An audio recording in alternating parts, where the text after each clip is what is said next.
আসসালামু আলাইকুম গাইস, কি অবস্থা সবার? আশা করি সবাই ভালো আছেন। আলহামদুলিল্লাহ আমিও ভালো আছি। তো সকাল সকাল আজকে বেরিয়ে পড়লাম অনেকগুলো বিরিয়ানি রেডি। তারপর দেখতে দেখতেই রাস্তায় চলে আসলাম। আকাশের অবস্থা আজকে অনেক খারাপ, আমার কাছে একটু খারাপ খারাপ লাগতেছে। তারপরে চলে আসলাম প্যারিস রোডে। প্যারিস রোডে এখন আমি ডিসি অফিসে চলে যাবো। ডিসি অফিসে আসার পরে একটুখানি সামনে ভিতরে ঢুকে গেলাম। এখন এর সামনে এসে দেখি কেউ নেই। তারপরে আমি জুবাইরের ফোন দিলাম, বলে রেল স্টেশনে আসলে আমি রেল স্টেশনের উদ্দেশ্যে চলে আসলাম।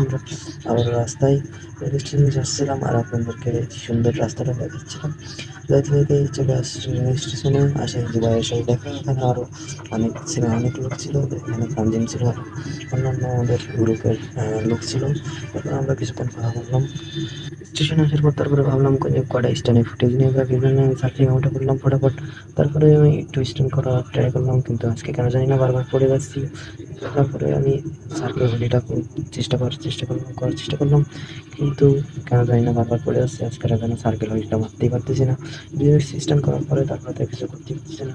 তারপরে হেলমেট ছাড়া একটা একটা ফিল্ম মেরে দিলাম, কারণ এখানে খুব ভালো একটা রিয়েকশন আসতেছিল।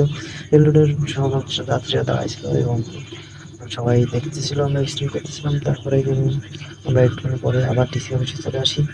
আসার পরে এখানেও হেলমেট ছিল না, এই জন্য আমি হেলমেট ছাড়াই মেরে দিয়েছি একটা ফোন ফিল্ম মারার পরে। তারপরে এখানে কিছু অল্প কিছু স্ট্যান্ড করেছি, যেটা আসলে দেখানো সম্ভব না, কারণ হেলমেট ছাড়া সবগুলো স্ট্যান্ড করা। এইদিকে আমার তানভীর ভাই তো সেগুলো ধরা স্ট্যান্ড করতেছে। স্ট্যান্ড করতে আমি তো তানভীর বাইরে দেখে ভয় পাই যাচ্ছি। আমাদের এক কোনায় চলে গেছি। এরপরে স্ট্যান্ড করতে করতে আমার পিছনে চাকা খুলে গেছে, সাইকেলের একেবারে টায়ারের সাথে ফ্রেন্ড লেগে গেছে। তারপরে আমি উঁচু করে নিয়ে যাচ্ছিলাম সাইকেলটা, নিজে ঠিক করার জন্য। কিছুক্ষণ পরে ঠিক হওয়ার পরে আমি সাইকেলটা উল্টায় রেখে দিলাম। উল্টায় রেখে দেওয়ার পরে এদিকে তানভীর ভাই সাইকেলটা নিয়ে নিলাম একটা ছবি ক্লিক করার জন্য। এই জন্য আমাদের ভিডিওটা শ্যুট করা হয়ে গেলে তারপরে তানভীর ভাইয়ের সাইকেলটা দিয়ে দিলাম। এরপরে আমার পাশে যে ছেলেটাকে দেখছেন, এই ছেলেটার নাম হলো রায়হান, যাকে আমার ফেসবুক পেজের পিকে হয়তো দেখেছেন পোস্টে। তো আমরা চলে আসছি ইকো পার্কে। তারপর ইকো পার্কে আসার পর আমরা কিছুক্ষণ ঘোরাফেরা করলাম। ঘোরাফেরা করতে আসলে এরকম টাইমে সন্ধ্যার পর পর এখানে আসলে দৃশ্যটা অনেক সুন্দর লাগে দেখতে। এই জন্য আমরা কিছুক্ষণ ঘোরাফেরার পরেই আমরা এখান থেকে বেরিয়ে গেলাম। বেরিয়ে গিয়ে আমরা যে গেলাম আইসক্রিম খাওয়ার জন্য। আমরা 2-3টা আইসক্রিম খাওয়ার পর পরে এখন আমরা বাসায় চলে যাবো।